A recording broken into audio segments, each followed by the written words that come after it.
I found out about Pan Am flight number 50 today, and I thought that was just way too cool not to make a brief, short little video about it.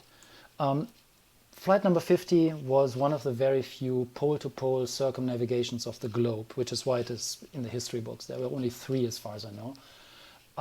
It was flown by Pan Am, as I said, in 1977 using a special performance Boeing 747 jumbo jet.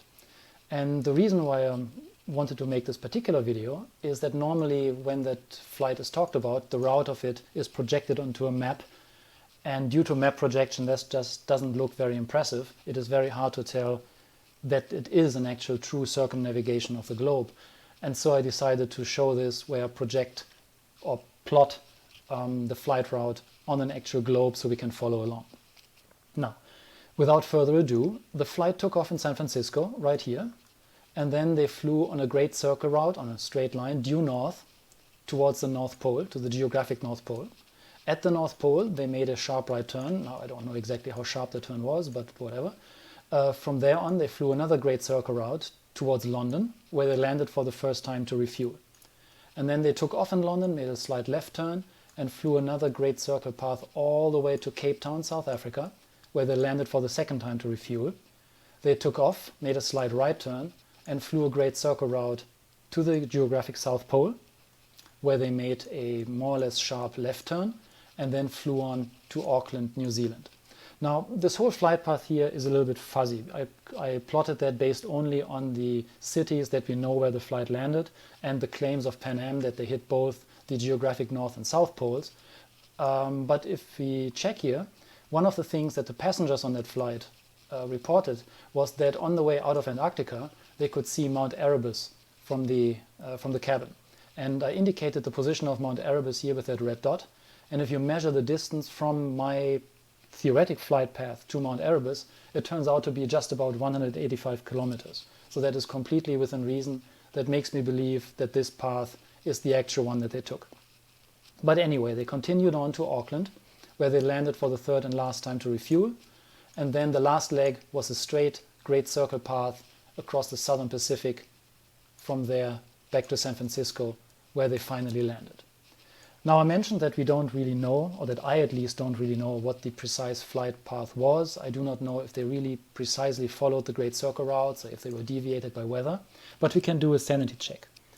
You can see that there are these distance values that are plotted for each leg of the journey, and those are not from any publication or from any article about it. These are computed by my program just from me putting in the endpoints of those great circle paths. So here I put in the endpoint being San Francisco, I put in the endpoint being the North Pole, and then the program tells me the distance is 5,822.41 kilometers.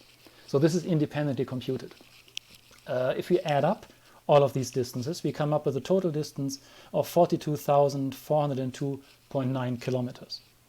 And then also, according to the official documents, we know that the net flight time, meaning not including the time that took the refuel at the 3 stops, was 54 hours, 7 minutes and 12 seconds. So now, if we divide 42,402.9 kilometers by 54 hours, 7 minutes and 12 seconds, we come up with an average flight speed of 783.5 kilometers per hour, or 486.95 miles per hour. And that is based on my independent data. And according to the International Aeronautics Federation, the record-setting average flight speed of this flight was 784 kilometers per hour, or 487 miles per hour. So my independent calculations are off by half a kilometer per hour or a tenth of a mile per hour, probably due to rounding, meaning that this is probably pretty close to what this flight actually was, which is actually quite surprising, to be honest. So the last thing I want to address is that some people might say this is not a true circumnavigation of the globe because they were not flying along a straight line. It's cheating. They took a shortcut. And to that I say pish.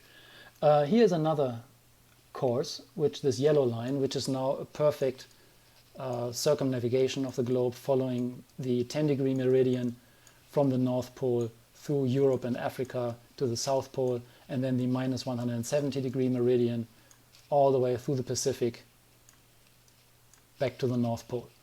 And so that would be a theoretically ideal circumnavigation. And as we know, the circumference of the globe is almost exactly 40,000 kilometers.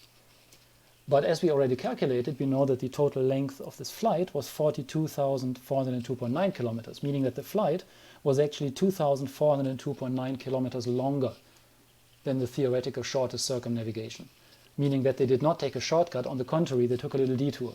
And the reason for that is obvious. The maximum flight distance of a Boeing 747 is somewhere north of 11,000, maybe 12,000 kilometers.